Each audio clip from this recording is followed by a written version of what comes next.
साथीहरू, आजको मेरो नयाँ ब्लगमा हजुरहरू सबैजनालाई स्वागत छ। अनि आज चाहिँ मैले खाजामा के बनाएँ तपाईँहरूलाई बताउँदैछु। अनि भिडियो मन परेमा लाइक शेयर सब्सक्राइब गर्न नबिर्सिनु होला। साथीहरू, मैले चाहिँ आज घरमा चाहिँ व्हाइट पास्ता बनाउँदैछु।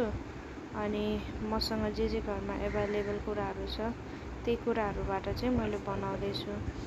अन्त आज चाहिँ मैले व्हाइट पास्ता चाहिँ यसरी बनाएको छ, हेरौँ है त।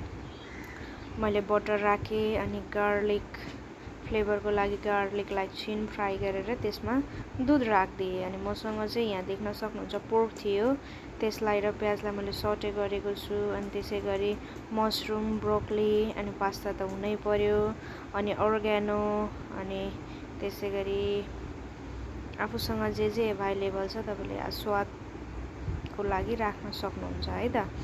अनि एकछिन दुधलाई उमालाउन दिने, एकछिन मजाले बिस्तारै चलाउँदै बनाउने। अनि त्यस पछाडि चाहिँ अनि अघि राखेको ब्रोकली अनि मसरुमलाई चाहिँ हामीले हाफ बोइल हुने गरी चाहिँ हामीले एकछिन पकाउनुपर्छ। अनि पकाइसकेपछि थोरै स्वादअनुसार नुन राखिदिने।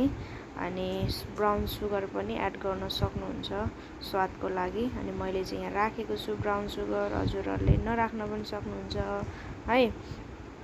अनि एकछिन मजाले चलाउने, बिस्तारै चलाउने।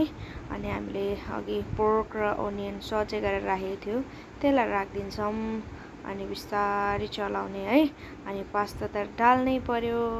अनि पास्ता ढालिसकेपछि हेर्नुहोस् हामी एकछिन अनि पकाउँछौँ। हाम्रो व्हाइट पास्ता चाहिँ होममेड सिम्पल व्हाइट पास्ता चाहिँ रेडी हुन्छ यसरी। हजुरहरूको कसलाई मनपर्छ भन्नुहोला साथीहरू।